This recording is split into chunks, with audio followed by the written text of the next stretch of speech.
Well, I will admit I am bleary-eyed after partying it up at the White House Hanukkah party that happened yesterday. We flew in same day, we flew out same day. So my wife and I did have an excellent time at the White House Hanukkah party. So thank you to the Trump White House for throwing a real shindig. It was really nice. We will get to all of the news momentarily. First, let's talk about something deeply exciting. Your air filters. I know. You're thinking to yourself, what's so exciting about air filters? Well, how about breathing, you idiot? And the fact is that if you want to breathe air that is not going to set you back, it's not going to create health problems for you, and it's not going to blow out your HVAC, well, then you really need to be thinking about getting some new air filters. A costly mistake is running your air conditioning system, your heating system, without replacing those air filters because it could severely destroy your furnace. It could destroy your entire system. FilterBuy.com makes sure that you have the air filters you need. FilterBuy.com is America's leading provider of HVAC filters for homes and small businesses. You can choose from over 600 sizes, including custom options that ship free within 24 hours. And for those of you who like to kick the can down the road, FilterBuy will give you 5% off your order when you subscribe for auto replacement. You'll never forget to change your filters ever again. You'll never have to think about it ever again. This is so much easier than going to the hardware store, having to special order filters. Plus, these work great, and they are indeed made in America. FilterBuy will save you time and money and help you breathe better. That's FilterBuy.com, FilterBuy.com. Tell them that we sent you. FilterBuy.com. Again, let them know that we sent you, and make sure that your air quality is great. This holiday season is getting cold outside. Want to make sure that you can run your furnace without having to worry about breathing in gunk. FilterBuy.com, FilterBuy.com. Go check it out right now. Okay, so the big story of the day is that the Oscars have now decided to dump Kevin Hart, or rather, Kevin Hart decided to dump himself. So Kevin Hart is a comedian and an actor who you've seen in such classic films as the one with Dwayne "The Rock" Johnson and the other one with Dwayne "The Rock" Johnson. He is mainly a sidekick in a lot of these films. He's a funny guy. I like Kevin Hart's work before.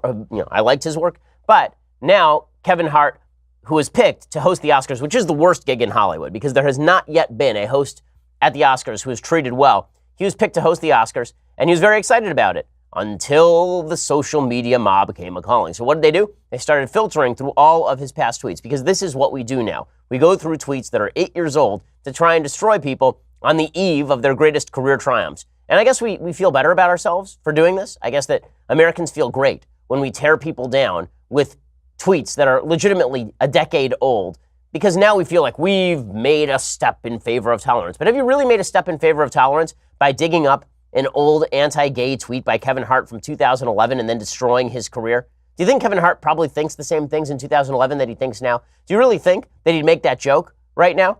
And by the way, how would you feel if everybody were digging up everything you ever said 10 years ago and using that as an opportunity to destroy your career? Well, that's exactly what happened with Kevin Hart. So here's how it started. On Tuesday, the Motion Picture Academy announced its big-name host for the 2019 Oscar ceremonies. It was going to be comedian Kevin Hart. But then all of these tweets surfaced, and Hart went back and he started deleting all of these past tweets. And then he posted a video statement on Instagram Thursday saying he's not going to get all worked up over the craziness. He said, "Guys, I'm almost 40 years old. If you don't believe that people change, grow, and evolve as they grow older, I don't know what to tell you," which is a rational response to people finding stuff that you disagree with 10 years ago. There's been a lot of talk online recently about people going back and just purging their social media posts, specifically because they don't want to be held to account for stuff that they said 10 years ago and that they now disagree with.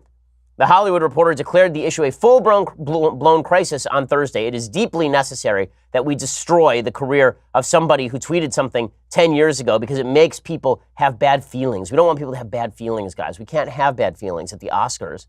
The Oscars is just, it's so wonderful. It's such a time of warmth. You know, when they yell at Republicans and talk about how religious people are stupid and then give awards to movies that nobody's ever seen on the basis of their intersectionality. They give awards to women having sex with fish, and they give awards to how it is to grow up young and gay and black in the inner city. You know, movies that nobody has ever seen nor anyone will ever see.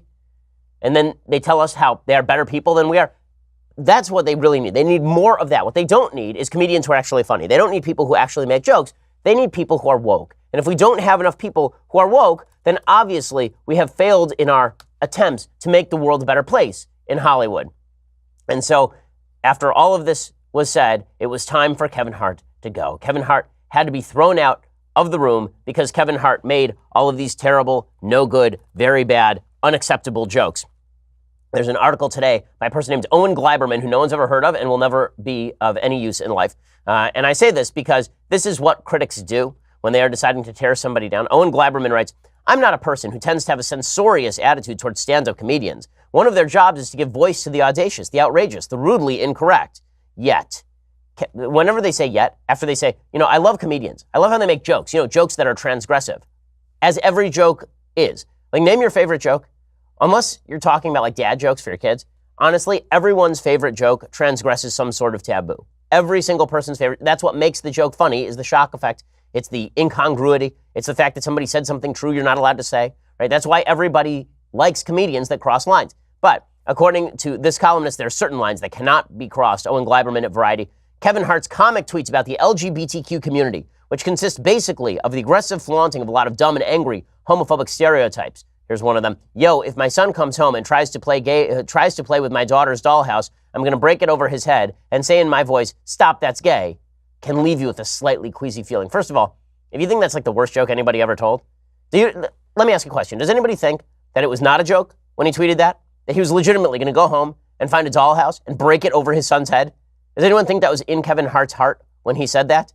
Or is it possible that he was just making fun of the stereotype? Or is it possible that he doesn't want his son to be gay, which, okay, you may not like that, but it's his kid. He says, yet most of the tweets date back 7 or 8 years, according to Variety. And no, it's not as if Hart should be banned from stand-up comedy or that we should now organize a boycott of The Upside, his upcoming buddy farce with Bryan Cranston. Yet Kevin Hart was not the right choice to host the 91st Academy Awards ceremony on February 24th, 2019. And so it's a good thing he's stepping down. Those tweets marked him as the wrong person, the wrong host, at the wrong time. Because 7 years ago, back when same-sex marriage was not legal across the country, he said a thing. My God, the thing that he said. Oh, okay. How woke are the folks in Hollywood? They're so woke that one of the movies that's now being considered an Oscar frontrunner is this movie called Green Book. Hey, nobody's going to see this movie. It's already failing at the box office because it is obviously Oscar bait. It is the story of basically a guy who didn't make The Sopranos. He's like an Italian mob reject who's driving a gay black man through the South in 1962. I know, riveting stuff. Now, you can't wait to see it, right? But this is perfect Oscar bait because it gets to say that Americans are simultaneously both rubes and good-hearted, both racist and wonderful, and that gay black people have so much to teach white Americans in every possible way, right? It's this kind of movie. Well, this movie was Oscar bait until Viggo Mortensen, who plays the Italian fellow, the Italian stereotype, until Viggo Mortensen went up on stage and he was talking about changes in the United States over the past 60 years. And he said there was a time in American history where people could casually use the word bleep. And the word bleep was the N-word. And he just said it. Oh no. Worst thing ever. He pointed out that there was a time when people said the N-word, but he said the N-word in pointing out there was a time people said the N-word. That means he probably likes to say the N-word. So we now have to make sure that this movie wins no Oscars. What I love is that Hollywood, in purging itself of anyone of a different viewpoint, of anyone who once made a joke, of anyone who makes a reference to something that happened in history, in purging themselves, they declare themselves tolerant and open-minded and empathetic. Here's what Owen Gleiberman over at Variety writes. This is the most publicity he will ever get, Owen Gleiberman. The Oscars are an awards show, but as much as that, they're a celebration of movies. And what exactly are movies about? This year, they're about spectacular heroism and the liberation of new voices. Black Panther. Yes, that's right. Black Panther is going to be nominated for Best Picture, which, come on. I mean, I like Black Panther. I gave it a good review. I enjoyed the movie. It was nominated for Best Picture. The Death of Stalin was not nominated for Best Picture. Black Panther is a B+, A- rate Marvel movie. And it's going to be nominated for Best Picture because woke. They're about love and heartbreak. A Star is Born, which is not going to win. They're about feminist desperation and delicious conniving. The Favorite, which is about lesbians in 1870s Britain or some such. They're about the intersection of a time and a place and a family in Roma. But what all great movies are about on some level is empathy. Yeah, because that's what I do. For me, when I decide to go out to a movie with my wife on Saturday night, what I say to her is, sweetheart, which movie do you think is the most empathetic? Let's go to that one. Not the one with the explosions, not the one with, Tom Cruise jumping into a moving helicopter or something. The one that I desperately want to see is the one that is most empathetic. That's my thing. And if a movie doesn't have deep empathy, I don't want to see it. I mean, it's the reason I love Taken. It's because of the empathy underneath Liam Neeson saying that he's going to find you and he's going to kill you. That's what I love most about Taken. It's the reason that I really love Lord of the Rings. It's about all the empathy. It's not about, the adventure or the plot or the character. It's about the empathy. And what's more, Hollywood is all about empathy. That's what they are. Owen Gladman says they have been and still are movies, the supreme vehicle for putting ourselves in the shoes of people who aren't us. To watch a great movie is to reduce that difference between the people on screen, whoever they might be, and the people in the audience to nothing. That, in a nutshell, is the miracle of movies. These days, it's all too easy to talk about black films or women's films or gay films or films for wizened retirees for Miami. But the glory of cinema is that no movie is for any one person at the expense of anyone else. They're all for everyone. They're not just about crossing boundaries. They're about melting them down. And that's why we have to melt Kevin Hart down into nothing and destroy his career. Because of empathy, guys. Empathy. It's why Viggo Mortensen can't win an Oscar this year. It's because of empathy. And the folks in Hollywood who are the most intolerant people, except when it comes to apparently first line producers raping people, then they're super tolerant. They're fine with that for like decades. But an old joke by a comedian? No, we cannot do that. The public scrutiny of what the Hollywood Report as the hundreds of problematic past jokes began with one particular bit in 2010, as Yahoo explained Wednesday. In Hart's 2010 comedy special, Seriously Funny, he did a bit that had him saying that his biggest fear was his son growing up and being gay. He said, keep in mind, I'm not homophobic. I have nothing against gay people. Be happy, do what you want. But me, as a heterosexual male, if I can prevent my son from being gay, I will. And then he launched into stories about how his son, then 3, having his first gay moment with a friend and how he needs to nip it in the bud by screaming at him, stop it, that's gay. Hart has since spoken about the joke, saying that it was about his own insecurities as a parent, reiterating he's not homophobic, saying he wouldn't tell that joke today because when I said it, the times weren't as sensitive as they are now. That's really the issue, right? The joke is the exact same thing. It's just everybody is way more sensitive now. And let's be real about this. What percentage of parents in America would prefer that their child be homosexual with all of the problems that entails, personal, political, and emotional? Like, come on. He's a comedian. It's what he does for a living. But I guess we can't have any nice things anymore. GLAAD has sprung into action. They contacted the Academy, and we'll get to Kevin Hart's abject apology in just one moment. Then we'll talk about who really should host the Oscars in just 1 second. But first, let's talk about that dirty mouth of yours. I'm not talking about your curse words. I'm talking about the fact that you haven't been cleaning your mouth properly with a good toothbrush. Okay, this year, when you're thinking about a gift to get somebody, I know you're not thinking, maybe I should get that person a toothbrush. But the truth is that the Quip electric toothbrush is one of the most gift-guided gifts of the season, and here is why. It is perfect for everyone with a hole in their face, with a mouth, and it's something that they will use twice every day, and it is useful. It's better than that piece of crap that you get from one of those weird novelty companies that the person tosses in the back of the closet and then hands back to you 7 years from now. It has sensitive sonic vibrations, gentle enough on your sensitive gums, a built-in timer with guiding pulses to remind you when to switch sides. I use Quip electric toothbrush. It is fantastic. Quip makes holiday travel clean and easy with a multi-use cover that mounts to mirrors and unmounts to slide over the bristles for on-the-go brushing. Quip doesn't require a clunky charger. It runs for 3 months on one charge, which is awesome. And you can even give the gift prepaid refills for a year to make sure that they are never using old, worn out, or ineffective brushes because they can be delivered on a dentist recommended schedule every 3 months for just $5. I love Quip. A lot of folks in the office use Quip. My wife uses Quip as well. It is fantastic and does make a great gift and a useful gift. Quip looks like a big ticket tech gift with a stocking stuffer price. It starts at just $25. And if you go to getquip.com/Shapiro right now, you get your first refill pack for free with a Quip electric toothbrush. But you don't have to tell your giftee that at all, right? You can just pretend that you paid for it. That's your first refill pack free at getquip.com/Shapiro. Getquip.com/Shapiro. Go check it out right now. Okay, so Kevin Hart finally quit, and here is what he had to say about this. Here is his explanation. So I just got a call from the Academy, and that call basically said, Kevin, apologize for your tweets of old, or we're going to have to move on and find another host. Talking about the tweets from 2009, 2010. I chose to pass. I passed on the apology. The reason why I passed is because I've addressed this several times. This is not the first time this has come up. I've addressed it. Regardless, Academy, I'm thankful and appreciative of the opportunity. If it goes away, no harm, no foul. Okay, but then he came out later, and he did, in fact, issue an apology and then said that he would step away from this because he understood. I'm sure he got calls from his agents telling him that he needed to step away or the gay and lesbian alliance against defamation would destroy his career. Here's what he tweeted. I have made the choice to step down from hosting this year's Oscars. This is because I do not want to be a distraction on a night that should be celebrated by so many amazing, talented artists. I sincerely apologize to the LGBT community for my past insensitive words from my past. Oh, great. Well, I guess the world is back to normal. Everything's great. Kevin Hart isn't hosting the Oscars. Good job, everybody. World saved. You guys fixed everything in Hollywood. Congratulations. All I can say is hashtag Oscars so white. So, well done, everyone.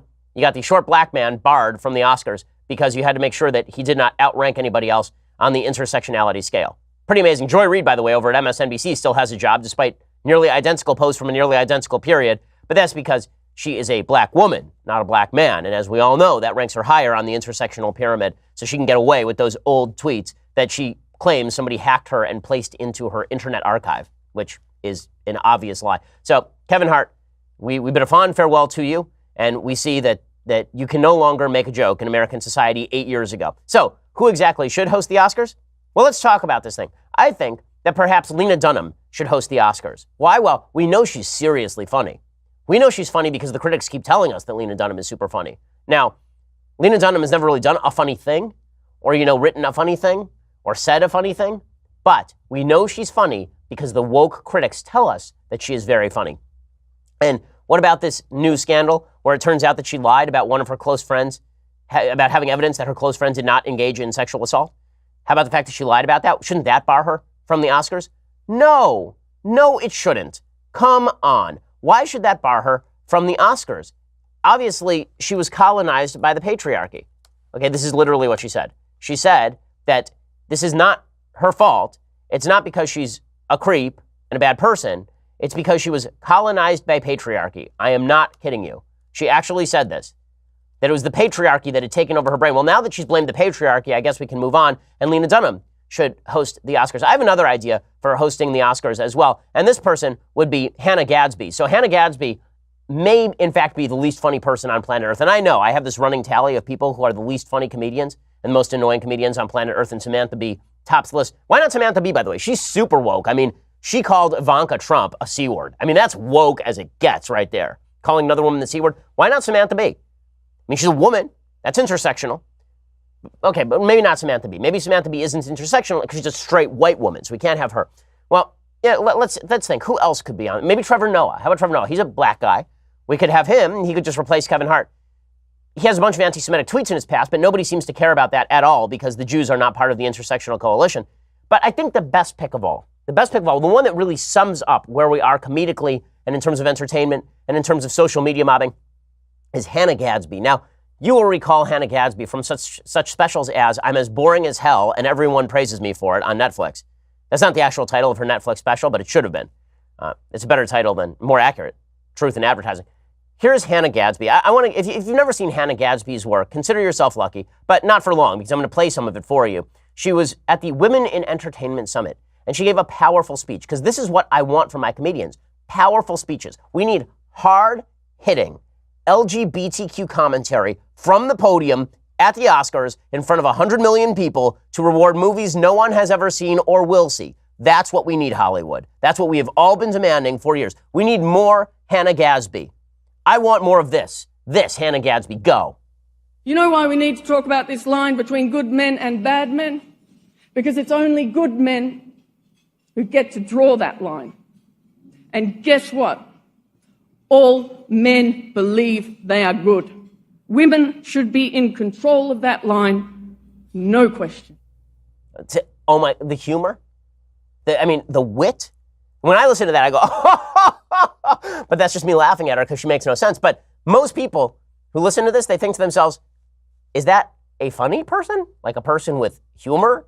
What was funny is when Hannah Gadsby came out with her Netflix special, there were reviews, and the reviews were like, it's not funny at all. It's basically just a screechy lesbian yelling at us for an hour. That's what the review said. But my favorite part of the reviews was like, yeah, so it's basically a motivated, politically oriented lesbian, and I just mentioned her sexuality because she makes this very much part of her monologues, yelling at us for an hour. But maybe the problem is us.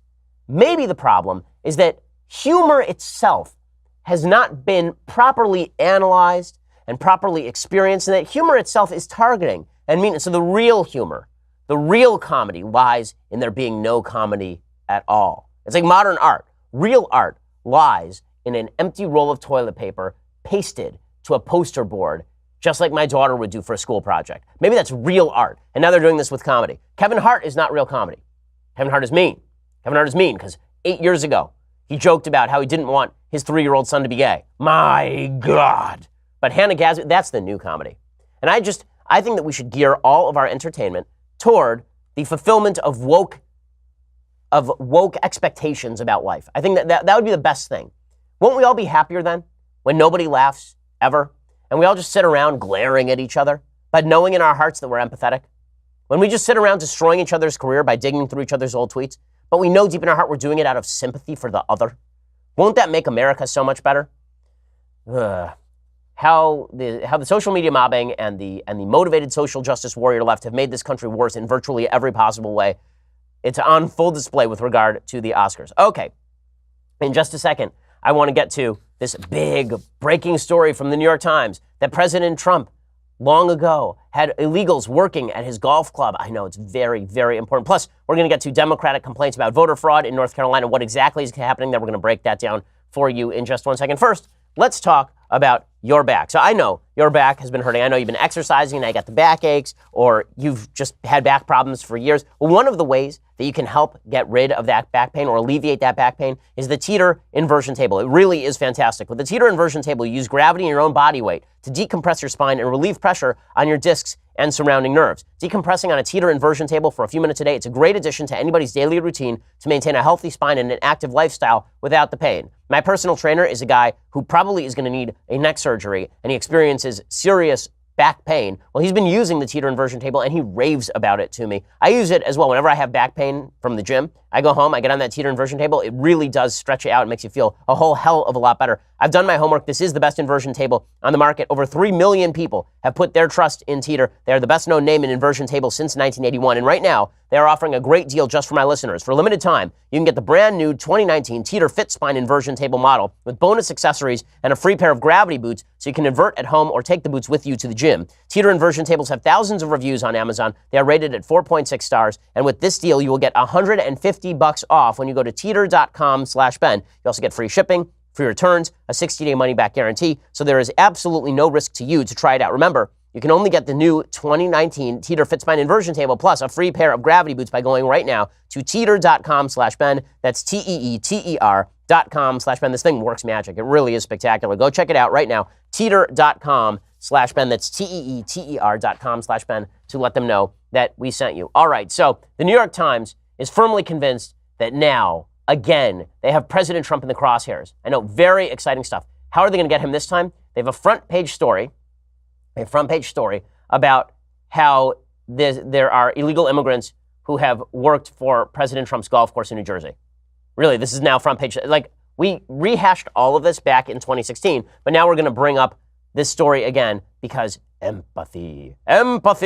So here's Miriam Jordan reporting. During more than 5 years as a housekeeper at the Trump National Golf Club in Bedminster, New Jersey, Victorina Morales has made Donald J. Trump's bed, cleaned his toilet, and dusted his crystal golf trophies. When he visited as president, she was directed to wear a pin in the shape of the American flag adorned with a Secret Service logo. Because of the outstanding support she has provided during Mr. Trump's visits, Ms. Morales in July was given a certificate from the White House Communications Agency inscribed with her name. Quite an achievement for an undocumented immigrant worker. Ms. Morales' journey from cultivating corn in rural Guatemala to fluffing pillows at an exclusive golf resort took her from the southwest border, where she said she crossed illegally in 1999, to the Horace County of New Jersey, where she was hired at the Trump property in 2013 with documents she said were phony. She said she was not the only worker at the club who was in the country illegally.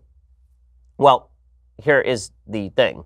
Okay, this woman and another woman named Sandra Diaz, who was undocumented when she worked at Bedminster between 2010 and 2013, they violated federal law. Presumably, they were using a false social security number. The two women said they worked for years as part of a group of housekeeping, maintenance, and landscaping employees at the golf club that included a number of undocumented workers, though they could not say precisely how many.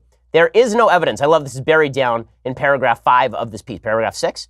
There is no evidence that Mr. Trump or the Trump Organization executives knew of their immigration status.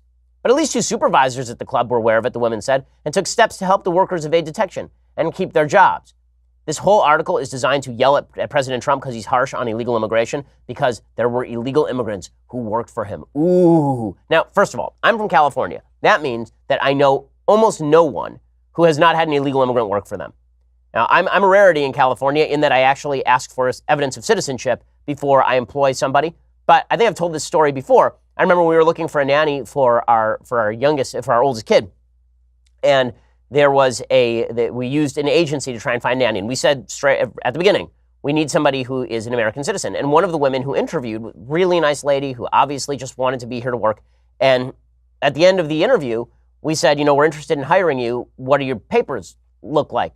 And she said, oh, I don't have papers. I'm undocumented. I felt really terrible about it, obviously, because this is obviously a good person who is trying to just make a living. That does not alleviate the problem of breaking the law. And the New York Times writing these long pieces about how Donald J. Trump's golf course without his knowledge have hired illegal immigrants. Well, that means that law enforcement is bad. It's really a ridiculous emotional appeal, especially in a time when, let's be real about this, the people who are preventing all of us from being able to rationally check whether somebody is an illegal immigrant before hiring them, those are the folks of the left. Right? The New York Times can't have it both ways. Either it's bad that Donald J. Trump has illegal immigrants working at his New Jersey golf club, or it's good that he has them working at his golf club. If it is bad that he has them working at his golf club, which presumably is what they're saying, then how can the New York Times be rooting for folks like Nancy Pelosi, who says that under no circumstances will the Democrats fund a border wall? Here is the incoming Speaker of the House. Well done, everybody. Here she is discussing the non-existent border wall. Most of us, speaking for myself, consider the wall immoral, ineffective, inexpensive, and the president said he promised it. He also promised Mexico would pay for it. So even if they did, it's immoral still, and then they're not going to pay for it. So we have a responsibility, all of us, to secure our borders, north, south, and coming in by plane on our coast. We have a responsibility, coast, north, but nobody's south, going to do it. North, south, east, west. Yeah, she's really with it, Nancy Pelosi. North, south, east, west, from every direction, from on top, digging tunnels on the bottom.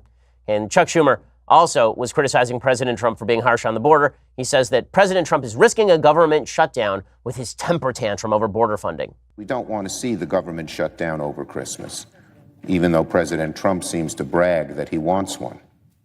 The only way, the one and only way, we approach a shutdown is if President Trump refuses both of our proposals and demands $5 billion or more for a border wall. Okay, so solid stuff from the Democrats, who are simultaneously complaining that illegal immigrants are working at Trump's golf course and then ensuring that illegal immigrants can work at President Trump's golf course. Speaking of abiding by the law, the Democrats are very upset over what looks like pretty obvious election fraud in North Carolina's 9th Congressional District. There's a piece over at BuzzFeed News today about a guy named Chris Eason. He's 47 years old, not registered to any political party, and he works in construction. He's into camping and boating and has lived in this rural town most of his life. What Chris Easton does not do is vote. I just don't vote. I don't believe in it. Do nothing but lie anyway, Eason told BuzzFeed News about politicians. But technically, Eason does vote. He's just not the guy casting the ballot. Eason told BuzzFeed News he signed a blank absentee ballot in the now contested November 6th general election, didn't actually pick any candidates, and then handed the unsealed ballot to the man at the center of an unfolding election fraud scandal, a guy named McCrae Dallas. Sure enough, public records show his absentee ballot ended up signed, sealed, and witnessed to the County Board of Elections with Eason's name on it. That's what I'm telling you. McCrae, or whoever's doing this, they checked them boxes. I didn't, said Eason. I'd take a lie detector test on that. It's unclear if any boxes were actually ticked off. Election officials told BuzzFeed News that if a fully blank ballot were sent in, it would be registered and tabulated as 0 votes. Records show a ballot was registered for Eason in the November 6th race. This information has been forwarded to our investigators, said the State Board of Elections and Ethics Enforcement spokesperson Patrick Gannon. It is becoming pretty clear that there was election manipulation in this particular North Carolina congressional race. CNN reports the Democrat Dan McCready, who got 905 fewer votes than Republican Mark Harris in this 9th district race, has now withdrawn his concession in that race. The State Elections Board has refused to certify the results as it investigates potential misconduct with absentee ballots, making it the last undecided House contest in the country. The board could ultimately order another election. McCready had previously conceded the race to Harris, but withdrew that concession on Thursday. His reversal comes as the State Elections Board, as well as local and state prosecutors, investigate whether Leslie McCrae Dallas, a veteran operative in Bladen County who was hired by a consulting firm the Harris campaign paid $400,000, altered absentee ballots or collected them from voters but never turned them in. Dallas earned more than $23,000 working on 6 campaigns dating back to 2010, and in most of those races, Dallas candidates received a disproportionately higher percentage of absentee votes in Bladen County. What was happening? Well, apparently, McCrae Dallas was going around and collecting absentee ballots from people like at their door and then filling them out as he pleased or discarding them as he pleased. This is the allegation, and then turning them in to screw with the voter counts. Earlier on Thursday, North Carolina Republican Party Executive Director Dallas Woodhouse told CNN he would support a new election if the election board proves allegations of fraud are true and impacted the outcome of the race. He said, "We're not ready to call for a new election yet. I think that we have to let the Board of Elections come show their hand if they can show this conceivably could have flipped the race in that neighborhood." So who is this shadowy operative? Who is Leslie McCrae Dallas? Well, according to the media, he is a Republican operative.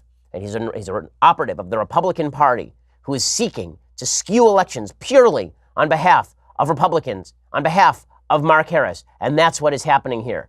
But there are some problems with that particular claim. We'll get into Dallas's record and also concerns about voter fraud suddenly cropping up. Amazing. When Republicans worry about voter fraud, it's obviously fictitious. When Democrats worry about voter fraud, it is obviously Republicans who are in favor of it. We'll get to that in just 1 second. First, let's talk about your ancestry. So there's an article yesterday in the New York Times that Elizabeth Warren had basically destroyed her political career on the shoals of taking a genetic test showing that she was whiter than Wonder Bread.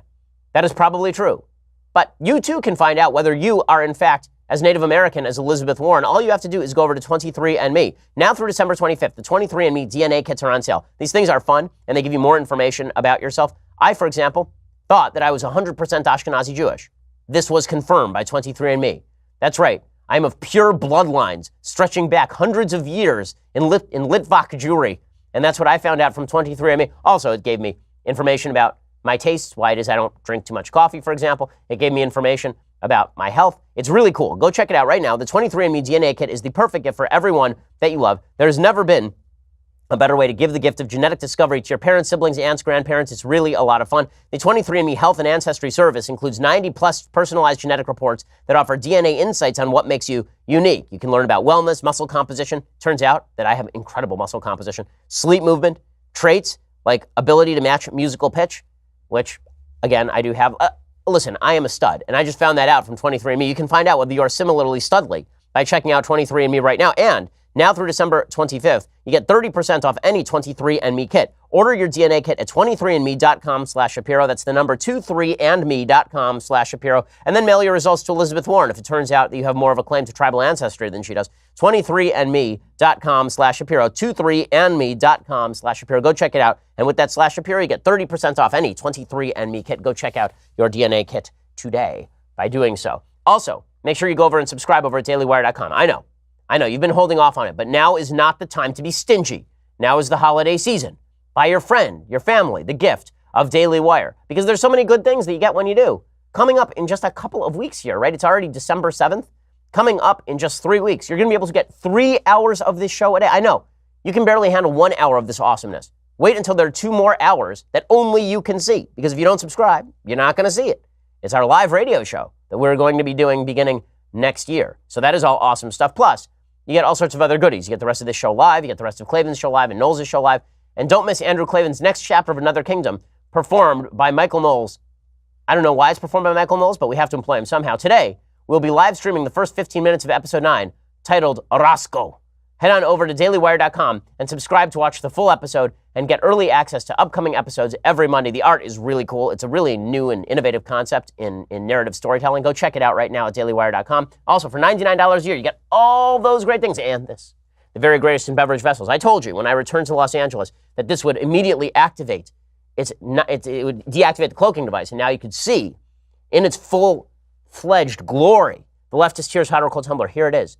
Feast your eyes upon it, and then mourn, for you do not have one unless you subscribe. Go check it out right now. Please subscribe over at SoundCloud and iTunes as well, so you can get our Sunday specials, which come out each and every Sunday with a prominent thinker and a prominent political personality or cultural personality. It's a lot of fun. Go check it out. We are the largest, fastest growing conservative podcast in the nation.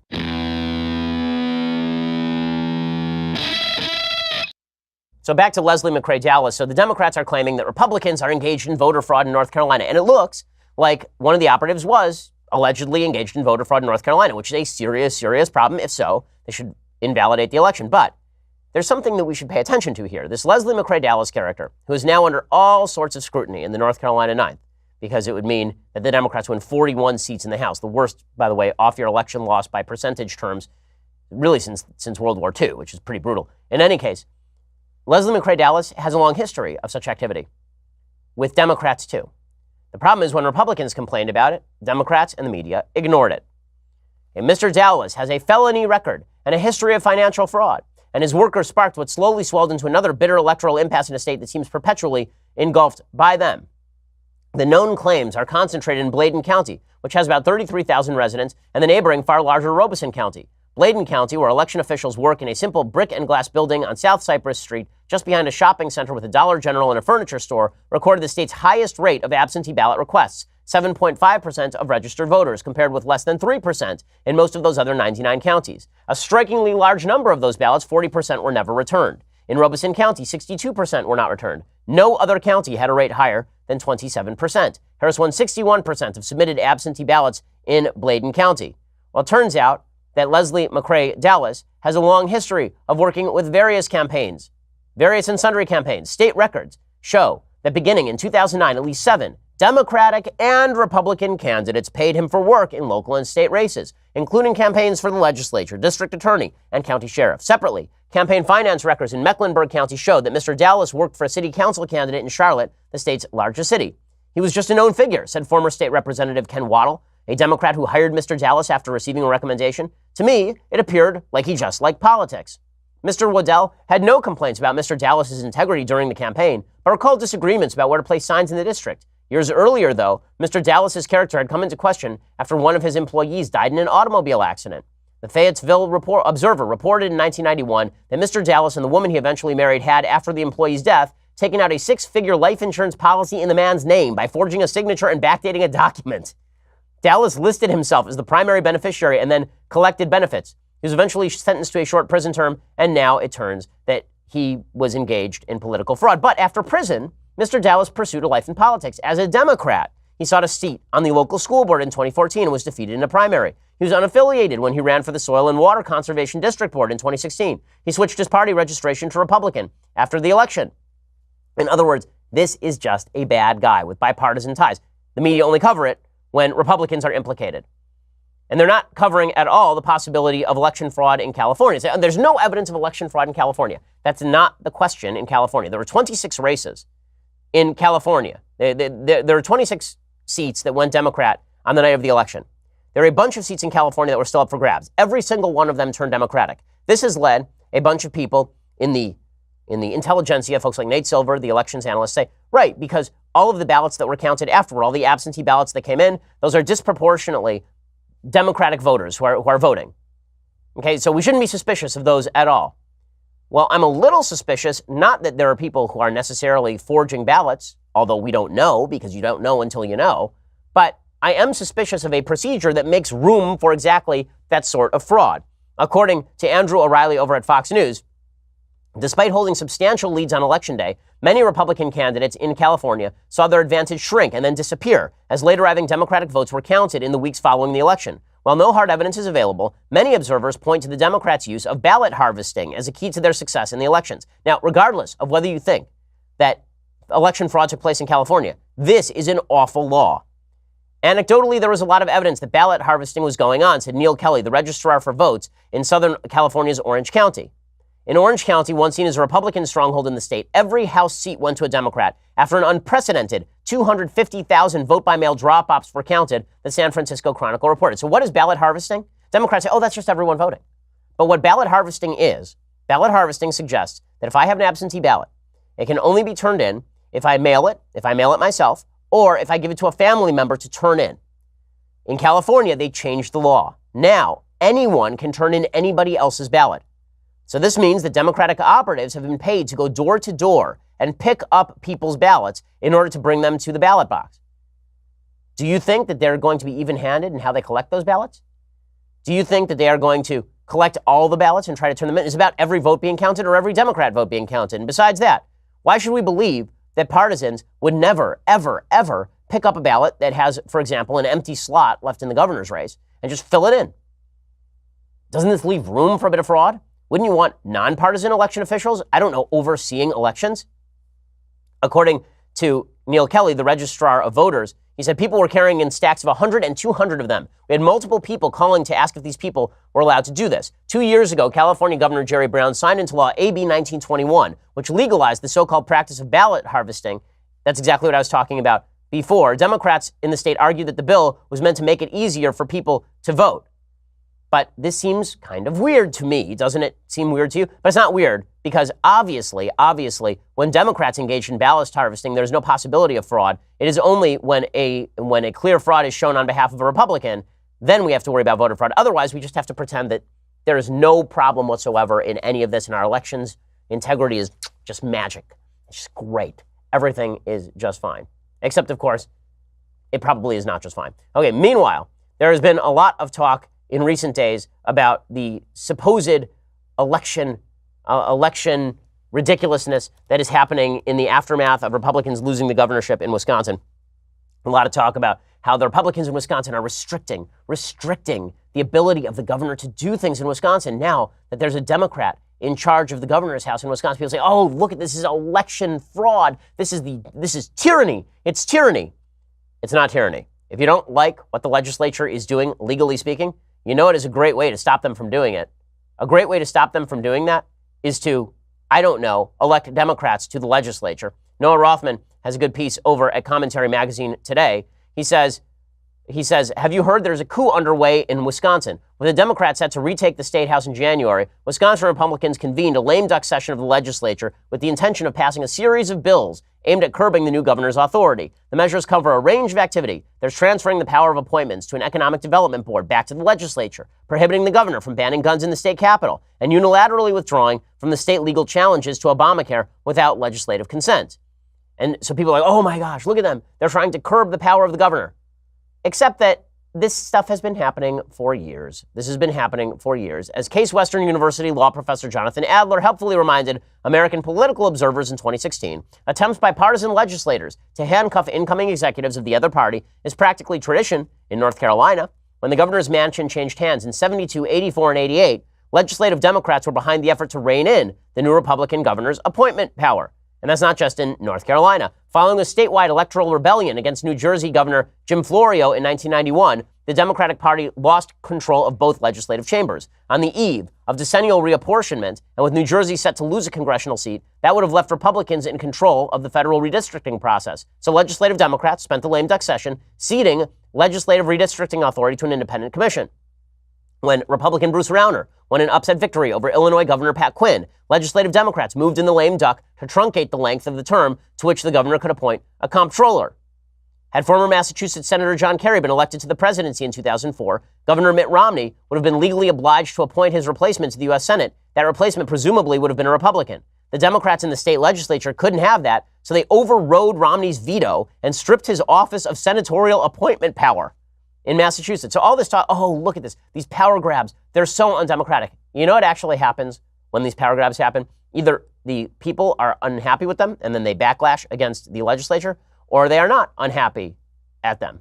And this whole thing is just insane. Okay, the fact that normal politics, as it operates, is a business in which people break each other's heads, but that we only as a media pay attention to when one side's head is broken is really absurd in every possible way. It's really ridiculous. Okay, now I do want to make a quick comment on the Justice Reform Bill, the criminal justice reform bill that is now moving its way through the Senate. There are a lot of questions about whether this thing should pass or not. I will admit to being conflicted about it. I have friends on both sides of this particular debate politically.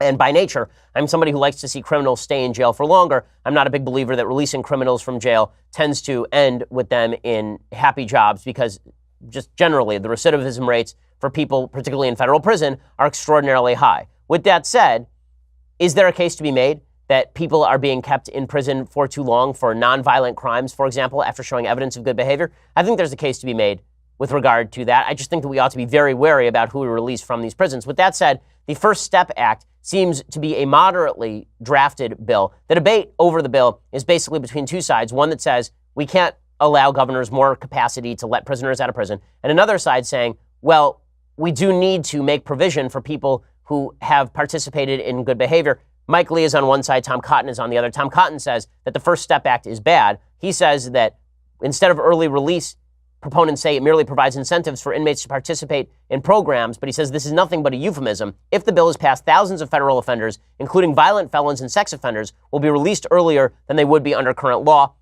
Mike Lee says that's not true. The governor and the wardens of the particular prisons, they have to determine, usually the wardens and the parole officers have to determine that somebody is nonviolent before these people can be released back into society, which is generally how this stuff works anyway. It just makes them easier to do all of this. I'm not averse to the idea that if people have paid their debts to society, they should be let out of prison. I am deeply wary of changes made to the criminal justice system that make it easier for wardens to unleash criminals back into society in order to save money on budgets, for example. And I know there are folks who are skeptical that that will happen. I live in California. The governor did it here. So I'm not quite as skeptical that there won't be political actors who seize on federal legislation to try and let people out of prison as early as possible and then hide the crime statistics, which is what's happened in California. Okay, time for a bit of mailbag. So let's see what we got here. Grace says, hi, Ben. I really enjoyed the Sunday special conversation you had with Pastor John MacArthur. I was wondering if you'd tell us why you decided specifically to have him on. Was it your personal decision to do so, or do you have a team that decides which guests to invite? Also, could you share some of your thoughts about that conversation? How do you think it went? What are the things you wanted to say you didn't? Thank you for all that you do to expand civil conversation, open dialogue. So there are a bunch of folks in the office who are fans of Pastor MacArthur.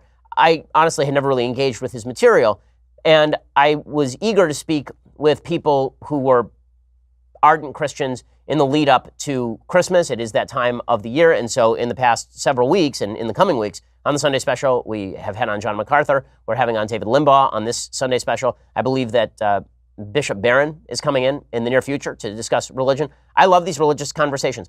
Also, so I will say that when it comes to the Sunday conversation, the format that I use for the Sunday conversation, the Sunday special, is typically that I am pretty deferential toward the guest. So I don't like to get into debates on specifics very often. I like to keep it at kind of the 30,000-foot level on big ideas because you only have an hour. So if you're asking me, what I would have analyzed differently if I had more time, I certainly would have gotten into an analysis of Isaiah 53 with Pastor MacArthur, because the Jewish analysis of Isaiah 53, which is usually used as the proof text by Christians of Jesus' coming, that in the Jewish view is a bad misread of the Hebrew version of Isaiah 53, which is clearly referencing the corporate Jewish people as an individual.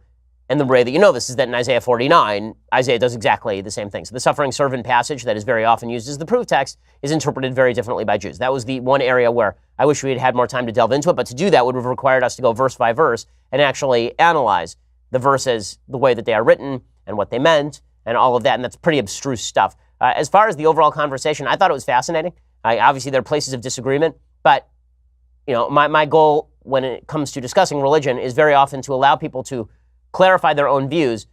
And if I'm going to argue, the purpose of the argument is to allow that clarification to happen, not for me to defeat anyone in that particular argument. Joshua says, hey, Ben, intersectionality is one of the biggest things people like you, Jordan Peterson, and Dave Rubin all raise awareness of and try to fight. My question is, when did the idea and name intersectionality first come about? Love the show and all your speeches. Can't wait to hear you speak in D.C. next month. Thank you. I appreciate it. I'm speaking at the March for Life next month. So when it comes to the philosophy of intersectionality, that philosophy really begins in the 1960s, where a lot of folks on the left basically suggested that American society was deeply racist, sexist, bigoted, homophobic, and that the only way to fight back against those structures was to band together in a coalition of the dispossessed. Gloria Steinem wrote that women and other victimized groups could not actually achieve self-esteem in the current system. She wrote that instead, victims would have to bond, quote, with others who share similar experiences, from groups of variously abled people to conferences of indigenous nations, bonding with others in shared power, taking one's place in a circle of true selves. Right? This was the idea of the left.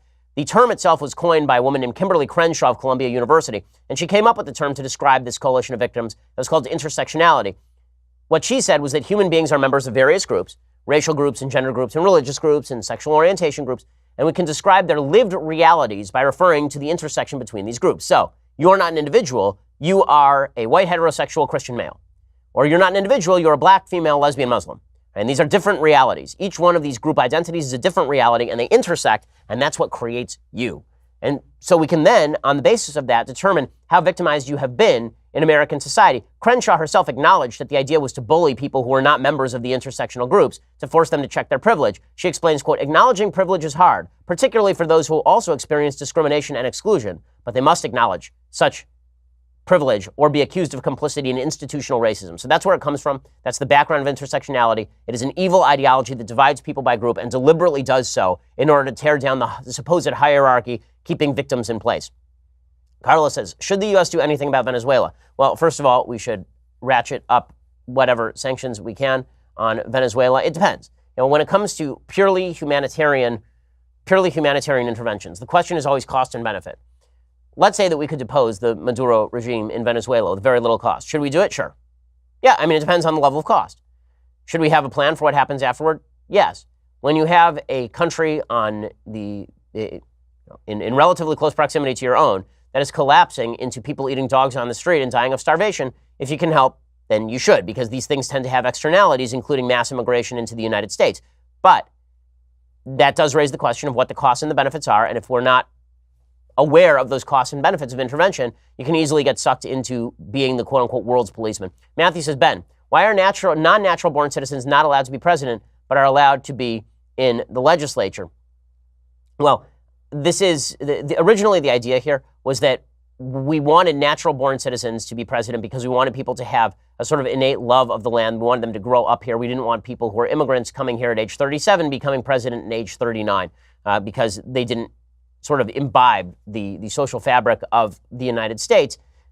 I think the argument still holds. I'm not sure that it holds quite as much now as it did back in 1789 when immigration was basically a question of, were you born? There was such a division. I mean, historically speaking, there was a division between people who were new immigrants to the United States after the Revolutionary War and people who had immigrated to the United States and been part of a historic conflict with the mother country. Because it turns out that in those days, most of the people immigrating were still coming from a mother country that had just fought a war with the people who were in the United States. I think there was a lot of fear that a new immigrant would come here and then you'd get basically a Tory reconciliation with the crown. Let's see. Michael says, hey, Ben, I live in Birmingham, Alabama. We had a shooting recently at a local mall. At a local mob. Protesters have been shutting down roads and businesses for the past week because of it. They're also contacting the employers of people who criticize them online and getting them fired. Do you think this mob rule threat has an end in the near future? Is there anything we can do on the ground to stop this fascistic threat? Thanks for taking my question. I think that the social media mobbing is not going to stop anytime in the near future. That would require people to go weapons down, and I don't think that's going to happen. I think people have too much of an incentive to destroy each other. They get virtue points, all their friends pat them on the back, and they figure we'll never come around and eat them. It will. It will. Jordan says, Ben, do you play fantasy football? I do not. I wish that I had the time to do so. I used to play fantasy baseball, but I don't really have the time, unfortunately. Nathan says, hi, Ben. Love the show. Christians have the book of Revelations, but what is the Jewish viewpoint on end times, the end of the world? So there's a lot of, just like everything else in Judaism, a lot of argument over what happens in the end times. I tend to hold by the Maimonidean perspective that in the end times, basically a political revolution will take place in which the Jewish state is recognized, in which peace becomes the natural state of the world to a certain extent, in which the Jews are left alone and respected, in which monotheism becomes the dominant way of life, and that nothing else will really change. Right? That's Maimonides' view. There are other views that suggest that miracles will take place and that things will change radically, and that in the end, the more Kabbalistic view is that human beings will, there's sort of a spiritual end of the world in which human beings reunite with God in a spiritual way, and that's sort of the end of the physical world, but that one is way down the line. Okay, one more question. Let's see. Well, here's a, okay, so I'll do two more in distinction to what my producers want me to do. So John says, in a recent episode, you said you believe Jimmy Carter's an execrable human being. Why do you believe that? I believe he's an execrable human being because he travels over to the Middle East, hangs out with terrorist groups, and blames the Jews for their own existence. That's why I think he's an execrable human being, even though there are certain parts of his record that are wonderful, like helping homeless people and Habitat for Humanity. I think that he is self-absorbed. I think he is terrorist-friendly. And I think that his perspective on politics is infused with a deep-seated level of anti-Semitism. Lee says, Dear Ben, last semester I took a course in body image detailing the problems with beauty, sexualization, and ideal appearance in American and Western culture. Predictably, it promoted body positivity, disowned white privilege beauty, and somehow insinuated in our material that the rise of the late 80s and 90s strict beauty trends stemmed from conservatism, of course. I personally believe that trends of promoting body positivity, specifically plus sizes and above, are doing more harm than good. Same time, I think our culture is becoming more and more sexualized by the year. I'm curious to know what your thoughts are on the matter. Where do you think beauty and sexual promotion in advertising and media should be more restrained, since some still need to rely on models to promote swimwear, lingerie, and other consumer products? Thanks. Okay, so first of all, I have serious doubts that Western standards of beauty are simply a result of a bunch of men getting together in a room and voting on what's hot. I don't think that's how this works. I think that biology dictates what men are into, and maybe it changes based on the area of the world in which you are, that the sort of correlation between the health of a woman and her weight, for example, differs by culture. That it used to be that in a lot of older cultures, if a woman was slightly overweight, if she was slightly zoftig, this was an indicator of more health than if she was really rail thin, because maybe she had tuberculosis or something. But those are social cues to a certain extent, and those are biological cues to a certain extent. The idea that men have ever been into what we would consider unattractive women is not true. Okay? It's just not a thing. And the idea that all beauty standards are simply social byproducts is not true either. As far as the question of promoting body positivity, listen, I think that people should feel positive about their body to the extent that their body does what it needs them to do. Meaning, are they healthy? Are they attractive enough to attract a mate? Are they going to live a long time? Can they function? That's what we should really be worried about. And that's what I'm going to teach my daughter. And that's what my sisters believe also, is that you want to be beautiful for your spouse because you don't want your spouse to be unhappy with how you look. But really what weight is about, for example, is health more than simply beauty standards, because as we all get older, we all get less beautiful. With that said, the idea that everyone is equally healthy at 200 pounds is just absurd. And that part is just silly. Okay, time for a couple of things that I like and then a couple of things that I hate, and then we'll leave. So, things that I like, since it is Hanukkah, we would be remiss if we didn't play a little bit of Hanukkah music. The most famous Hanukkah song is a song called Ma'oz Tzur. It is also known by people who are not Jewish as Rock of Ages. Here's a little bit of the audio of the Israeli Philharmonic playing Ma'oz Tzur Yeshuati, Rock of Ages. Hear my prayer. Here it is.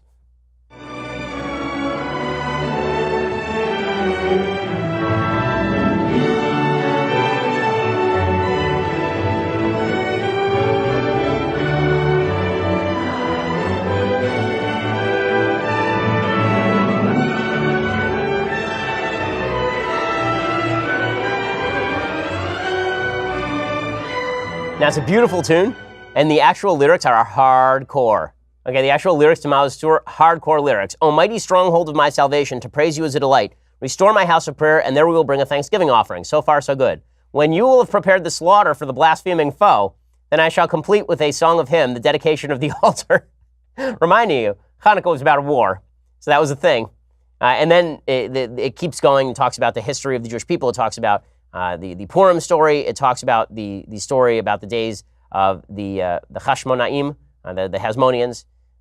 Greeks gathered against me then in the Hasmonean days. They breached the walls of my towers. They defiled all the oils. And from the one remnant of the flasks, a miracle was wrought for the roses. Men of insight, 8 days established for song and jubilation. Bear your holy arm and hasten the end for salvation. Avenge the vengeance of your servant's blood from the wicked nation. For the triumph is too long delayed for us, and there is no end to days of evil. Repel the red one in the nethermost shadow. That'd be Esau, which would be the Roman Empire and the Greek Empire. In the nethermost shadow, and establish for us the 7 shepherds. So that's some mystical connotations at the end about the coming of the Messiah. Okay, time for a quick thing that I hate, and then we'll get out of here for the weekend. So the stupidest thing that I've seen this week, and there have been a lot of stupid things, a male a cappella group at Princeton University has pulled a Disney movie song from its act. What was the Disney movie song? You can guess. It was Kiss the Girl.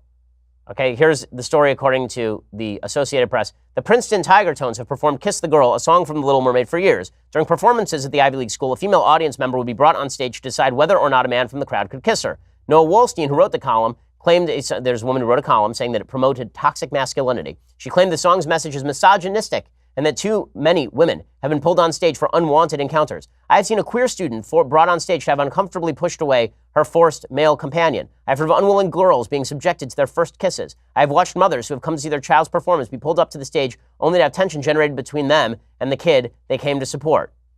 Okay, the whole point is that you can say no, and I'm sure it's probably pretty funny if you go to a performance and they're singing Kiss the Girl and the girl's like, no. I'm sure that's actually part of the humor of this. Lighten up. Lighten up. My goodness. I mean, do people really have time to be this miserable all the time? To like spend oh my God, somebody did a performance of a song from a children's movie from 1989. No. And by the way, people who are like, oh, look, well, it was sexist in the movie as well.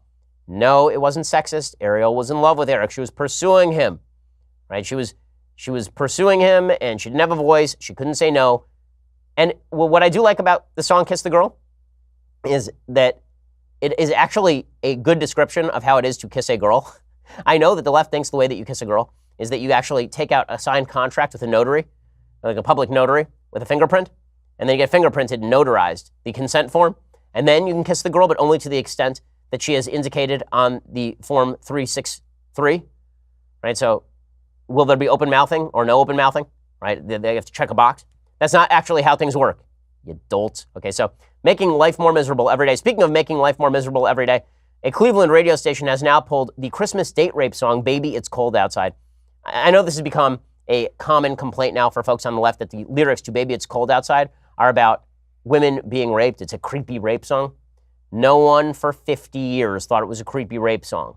Nobody was in their basement going, baby, it's cold outside. Now I'm going to go kidnap a girl and rape her. What in the absolute F? I mean, it's so ridiculous and so insane. The Star 102 midday host said in an interview, people may say, oh, enough with the Me Too, but if you really put that aside and listen to the lyrics, it's not something I would want my daughter to be in that kind of situation. Okay, well, I'm glad that radio stations have decided to ban all rap music forever. I'm glad they have decided to ban every other rock song that's ever been written. I'm glad that they have decided that they are now going to deconstruct the culture with me, uncover the messages, and then ban all the songs. At least when I deconstruct the culture, it's to make you aware of what people are saying in their songs. It's not to just destroy the songs wholesale. It's amazing how the left has become censorious, much more censorious than the right has been any time in the recent past. Just incredible stuff. Okay, well, we will be back here on Monday to break down all the latest developments. I hope you have a wonderful weekend. I'm Ben Shapiro. This is The Ben Shapiro Show. The Ben Shapiro Show is produced by Senya Villarreal, executive producer Jeremy Boring, senior producer Jonathan Hay. Our supervising producer is Mathis Glover, and our technical producer is Austin Stevens. Edited by Alex Zingaro. Audio is mixed by Mike Caramino.